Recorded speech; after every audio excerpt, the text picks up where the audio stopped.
Saya senang selalu kalau bertemu dengan komunitas pikiran itu. Artinya akan ada pertengkaran. Tapi bertengkar dengan pikiran itu memang fungsi dari kampus. Kampus dirancang untuk menggeleng, bukan untuk menganggu-anggu. Apalagi terhadap negara tuh. Kalau kita pelajari riwayat universitas di seluruh dunia dari 300 tahun sebelum Masehi, kampus itu dirancang untuk mengatakan tidak pada kekuasaan, mengatakan tidak pada kekuasaan. Dari menidak itulah timbul percakapan akademis. Jadi tadi Pak Pembina memakai beberapa istilah yang saya bisa langsung tahu konteksnya itu. Ali Syariati.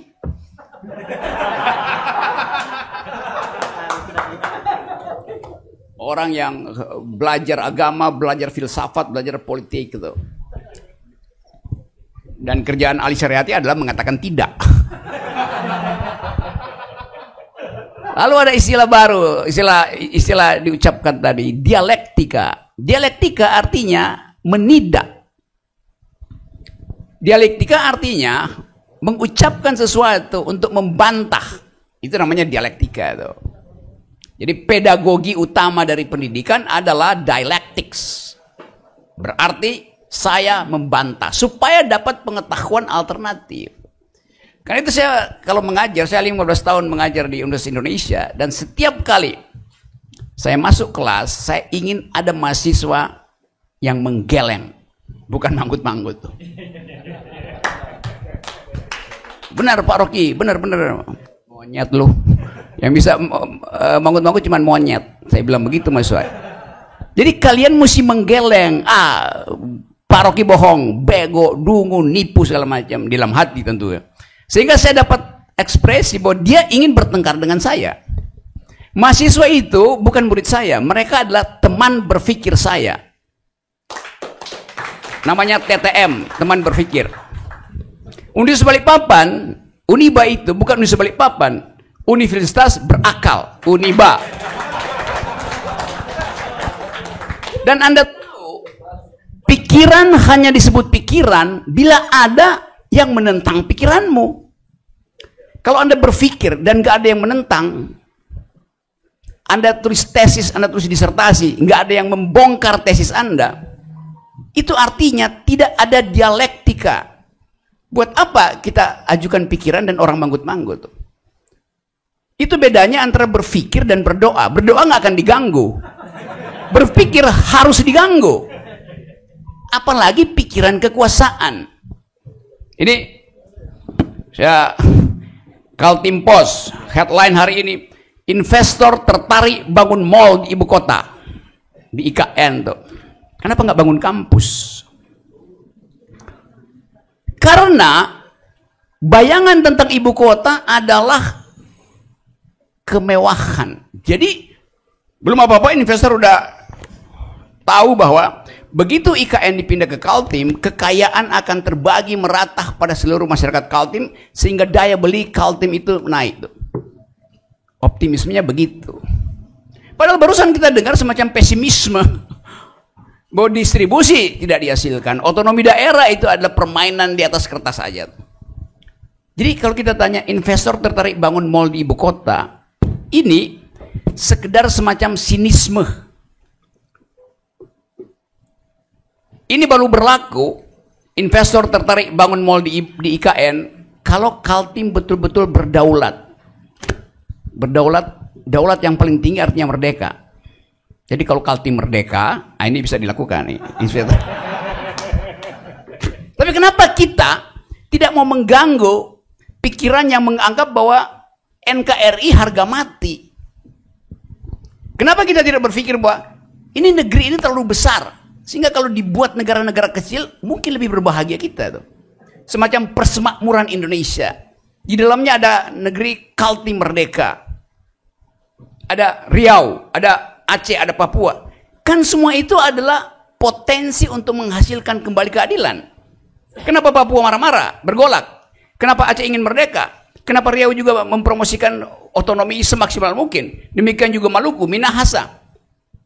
Jadi faktual, semua kita sebagai bangsa, kita tidak berupaya untuk melihat kemungkinan bahwa kalau negara ini dibuat kecil-kecil, bangsa ini dibuat kecil, mungkin kita lebih bahagia.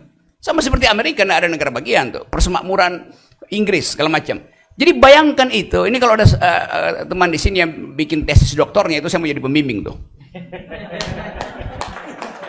Karena bangsa ini memang dimaksudkan dari awal untuk bersatu karena ada perbedaan.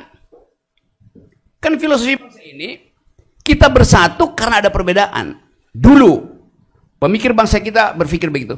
Karena ada perbedaan, kita mesti bersatu. Sekarang dibalik, demi persatuan tidak boleh ada perbedaan. Itu konyol cara berpikir istana itu. Ya, betul. Sekarang, semua headline harus sama. Semua kampus di Kalimantan harus sama, yaitu pro IKN. Padahal saya tahu banyak dosen yang merasa ragu dengan IKN itu. Ya, sebagai akademisi, coba kita gambarkan, kalau dia akademisi, dia tahu bahwa keputusan politik yang menyangkut hajat hidup orang banyak harus dimulai dengan AMDAL. AMDAL dulu, baru keputusan politik. Yang terjadi di IKN, Presiden Jokowi telah memutuskan untuk memindahkan ibu kota, lalu kampus-kampus diminta lakukan AMDAL. Dungunya di situ.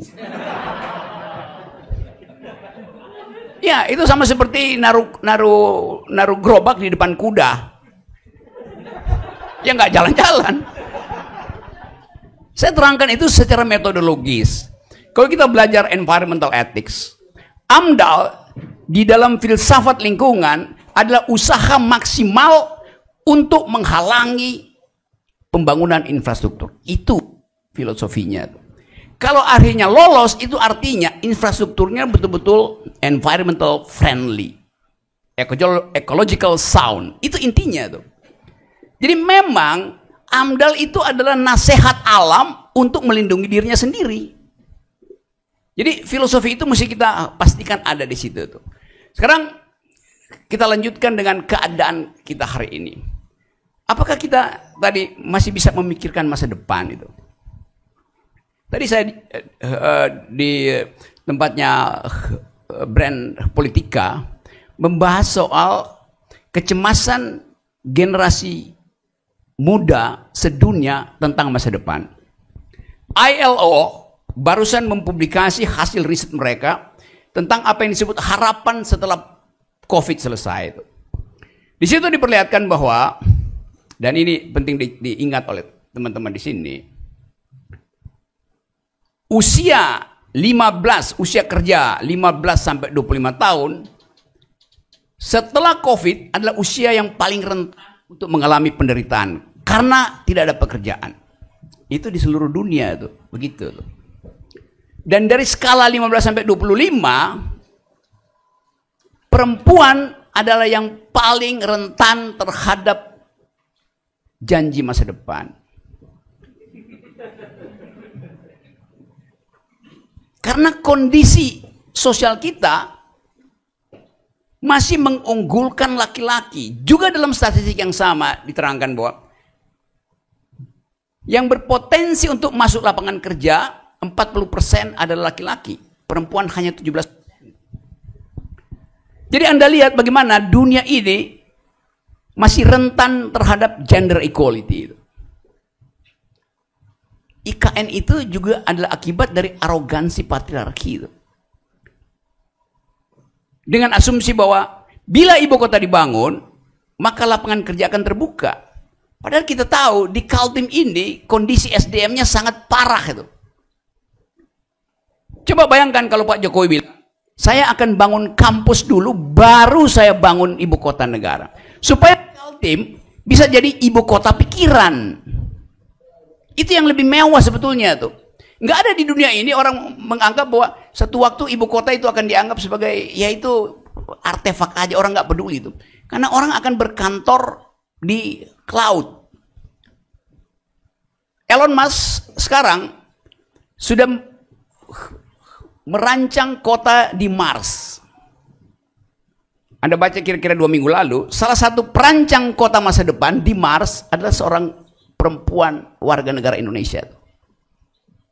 Arsitekturnya dihitung sedemikian rupa sehingga memungkinkan orang bisa bekerja dari Mars. Jadi bayangkan seorang perempuan Indonesia sudah sedang merancang perumahan di Mars, sementara seorang laki-laki presiden Indonesia masih ingin nanam beton di Kalimantan Timur. Jauh betul jarak intelektualnya. Sungguh ini saya serius mengatakan itu. Tapi Anda bisa buka di internet tentang Future City yang dirancang oleh perempuan Indonesia yang lari dari Indonesia ketika kerusuhan 98, dan dia diterima di Harvard, di segala macam pusat, sekarang disewa sebagai konsultan arsitektur ruang angkasa. Otak Indonesia itu justru diselamatkan oleh teknologi Amerika Serikat. Dan kita di sini masih bicara tentang ibu kota baru. Apa relevansinya? Tentu itu bernilai sebagai hal yang secara ekonomi bisa menghidupkan lapangan kerja. Tapi dari perspektif ilmu pengetahuan, itu adalah barang yang udah nggak laku. Orang bangun ibu kota nggak laku. Tapi presiden masih bilang, dan semua para pendukung ide itu akan jadi semacam surga kecil. Nanti ada taman bunga di situ, ada lampu-lampu bercahaya, air mengalir deras, di mana-mana ada internet. Yes, 5 tahun ke depan bahkan itu udah nggak ada di dalam pelajaran arsitek. Nggak ada pentingnya itu. Mungkin dalam 2 tahun selesai barang itu. Karena ilmu pengetahuan berubah setiap 8 jam. Efek estetik kita yang membayangkan planet Mars itu membatalkan semua asumsi tentang apa yang disebut konstruksi itu. Mungkin nanti dalam 2 minggu ke depan kita bergantor di hologram itu. Saling posting hologram dan bercakap-cakap melalui hologram itu. Jadi saya mencoba mengungkapkan ini sebagai potensi untuk menghadapi masa depan yang tidak pasti itu. Nah, di mana itu dimulai? Dari percakapan semacam itu buka perspektif gitu.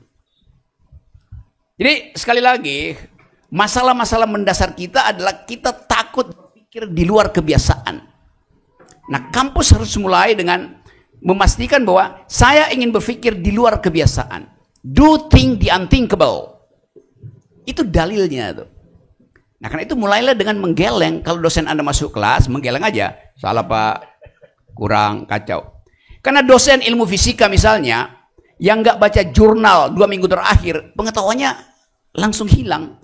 Karena fisika ilmu yang sekarang bertumbuh secara eksponensial dalam hitungan waktu. Semua tesis berubah.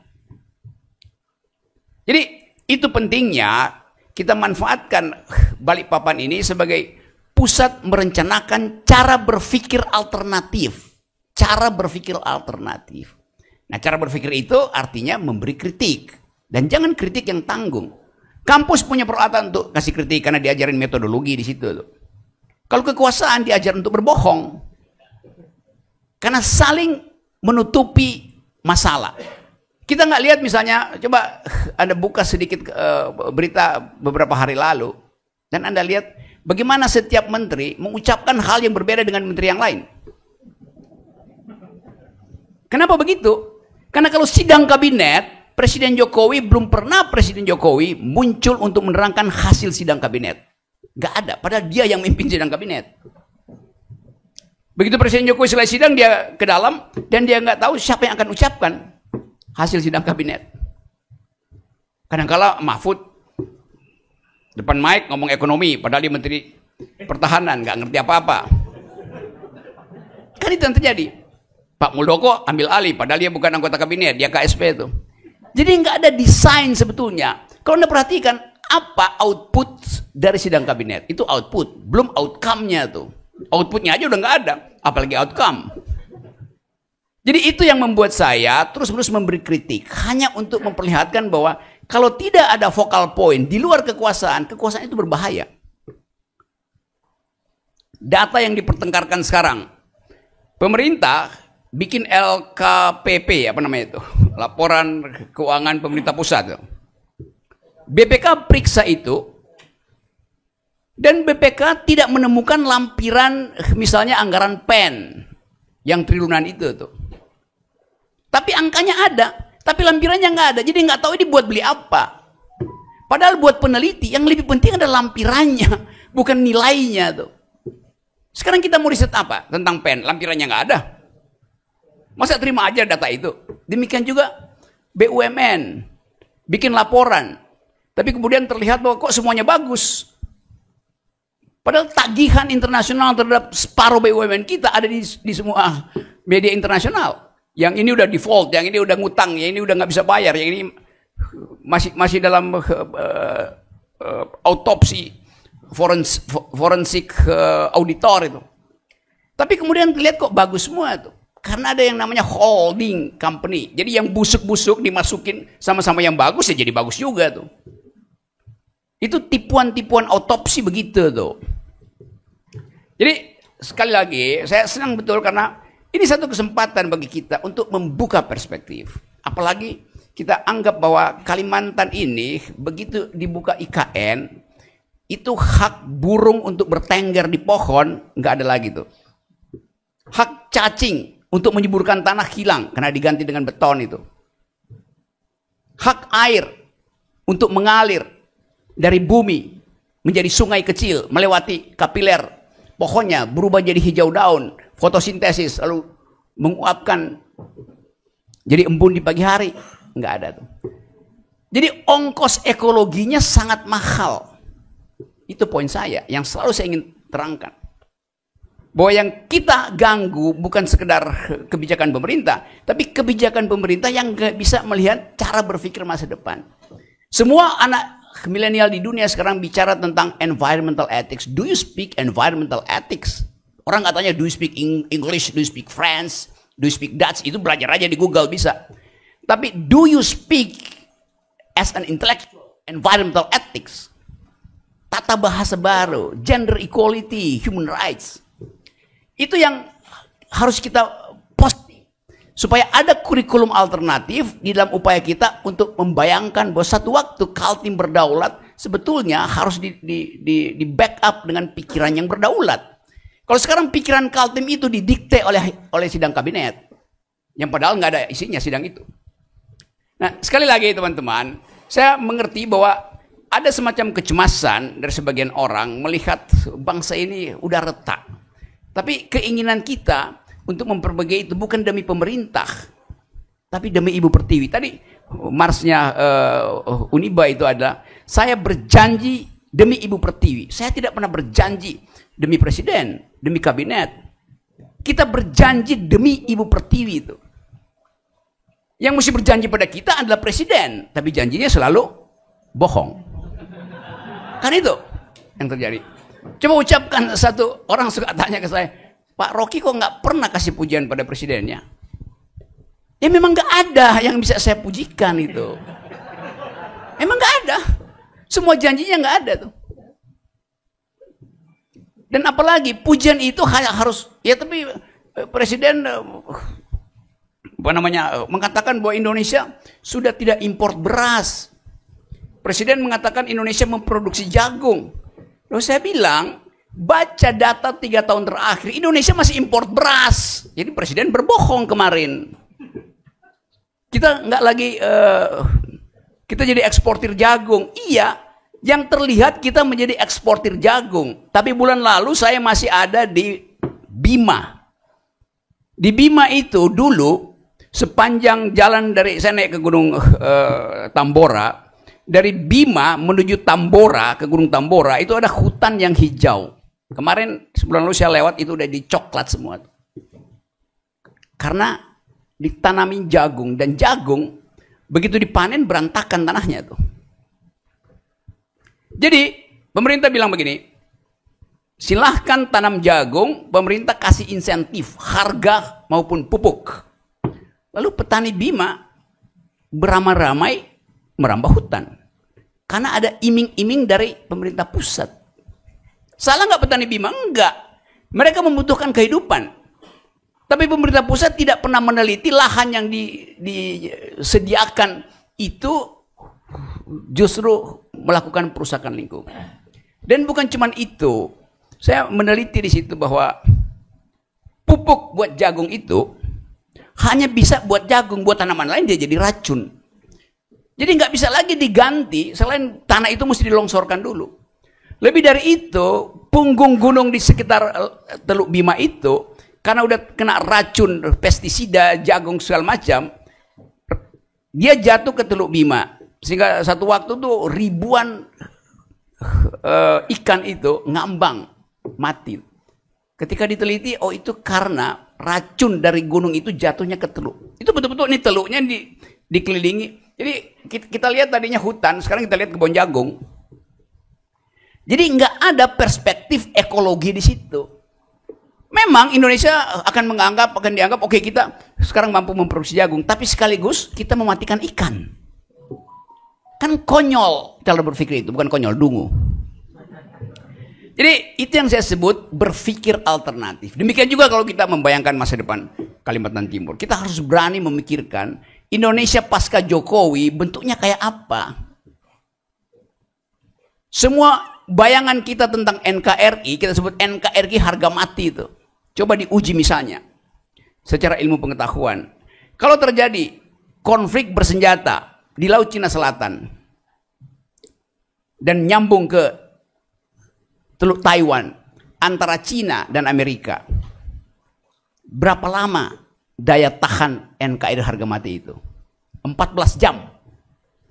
Begitu terjadi perang di Cina Selatan, Indo-Pasifik, armada ke-7 Amerika dari Filipina, dia naik ke Okinawa.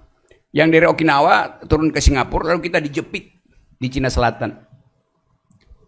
Kita masih mengimpor kentang, bawang, putih dan merah, kedelai, daging sapi, daging ayam, melewati Cina Selatan.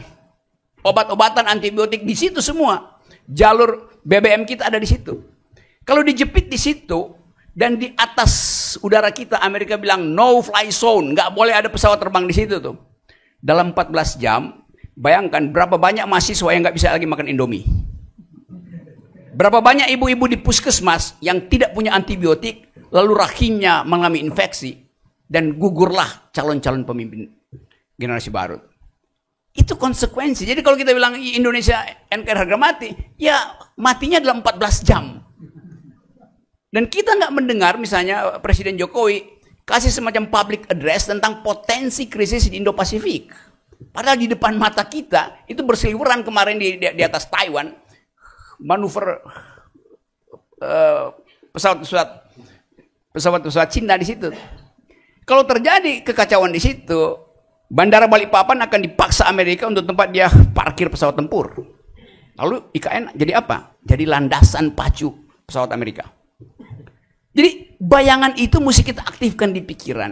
Bahwa potensi perubahan global itu berbahaya bagi Indonesia yang tidak stabil secara ekonomi dan keakraban sosial tidak dihasilkan oleh pemerintah.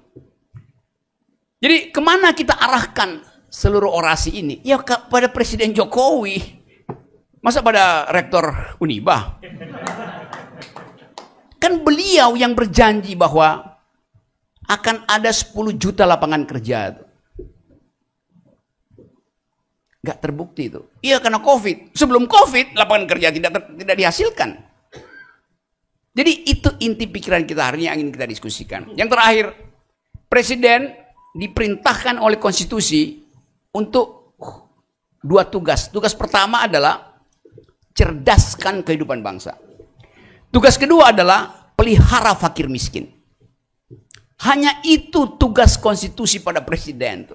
Itu wajib dijalankan presiden. Kalau kita uji sekarang, cerdaskan kehidupan bangsa. Yang mau dibangun adalah mall.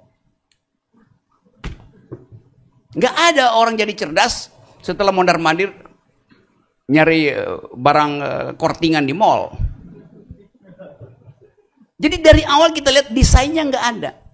Sementara Anda lihat misalnya di universitas negeri hari ini, universitas di luar negeri hari ini, ada pelajaran tentang cryptocurrency. Nggak ada di Indonesia tuh. Padahal dalam 2 tahun ke depan semua infrastruktur ekonomi akan diselenggarakan melalui cryptocurrency. Di seluruh universitas di dunia sekarang ada mata kuliah tentang mitigasi, tentang bagaimana tindakan awal bila ada kebakaran hutan, bila ada kebakaran gedung. Karena dianggap bahwa fasilitas yang disediakan oleh modernisasi itu udah lapuk semua itu. Jadi terlihat bahwa desain kita itu tidak bertumpu pada kebutuhan masa depan itu. Jadi kalau teman-teman di sini ingin melihat masa depan, mulailah dengan memberi kritik terhadap keadaan hari ini yang disebabkan oleh ketidakcukupan pikiran dari kekuasaan. Nah, berbahaya sekali kalau pikiran kekuasaan itu tidak mencukupi itu. Nah, karena itu yang terakhir mungkin kita sekarang dihipnotis dengan baliho di mana-mana tentang sini jadi capres itu capres. Terus setiap hari saya ditanya wartawan, Bung Rocky mau pilih siapa itu? Saya tanya pilihannya mana? Itu 7 orang yang ada di baliho itu. Loh, itu baliho dipasang oleh partai politik, bukan saya yang pasang. Bukan Universitas Balikpapan yang pasang. Lain kalau Universitas Balikpapan mengundang semua calon presiden di sini berdebat dengan saya. Siapa yang lolos, dia diajukan. Kan begitu cara berpikir kan? Ngerti nggak semua calon presiden tentang apa yang barusan saya terangkan tadi itu? Itu terlihat semakin besar baliho seseorang, semakin takut dia bertengkar di universitas itu. Ya. Dan kita kagum dengan baliho yang besar itu. Tapi kita nggak tahu otaknya di mana. Kan memeriksa otak itu di dalam perdebatan, bukan dengan pasang baliho. Kampanye itu artinya berlawanan pikiran, melawan pikiran, itu namanya kampanye. Nggak ada orang melawan pikiran kalau kampanye di atas panggung dangdut. Jadi saya ingin agar supaya Universitas Balikpapan berpolitik dengan maksud menguji kapasitas seseorang. Nah, apa ujiannya? Elektabilitas bukan. Kalau seseorang diundang ke universitas, dia nggak boleh datang dengan, Pak Rektor, ini elektabilitas saya. Lembaga mana yang rating Anda itu? Semua lembaga tukang bohong. Yes. Kecuali brand politika. Yang tadi barusan secara jujur, saya bongkar tadi prestasi awal. Rebranding dengan riset yang betul-betul mikro untuk mengetahui apa yang terjadi di kecamatan itu, pikiran kecamatan itu, bukan pikiran negeri. Jadi sekali lagi, undanglah mereka ke sini bukan untuk minta mereka pamerkan elektabilitasnya, tapi pamerkan etikabilitasnya, pamerkan intelektualitasnya, baru elektabilitas. KPU memang cuma peduli dengan elektabilitas, tapi kampus harus bikin 3 filter. Filter pertama, seorang calon presiden dia mesti lolos etikability, etikabilitas, nggak pernah bohong, nggak pernah nipu mak-mak. Itu etikabilitas. Baru yang kedua, intelektualitas, mampu untuk mengucapkan pikiran di forum internasional tanpa harus menengok-nengok laptop atau bawa contekan yang juga nggak ada gunanya tuh. Itu intelektualitas. Karena dunia sekarang terkoneksi dengan kemampuan seseorang untuk menghasilkan konsep itu. Baru yang ketiga, elektabilitas. Jadi undang semua capres di situ, bilang kami akan uji etikabilitas Anda, intelektualitas Anda, baru terakhir elektabilitas Anda. Siapa akan uji? Bilang dosen Universitas Balikpapan. Namanya Rocky Gerung. Terima kasih.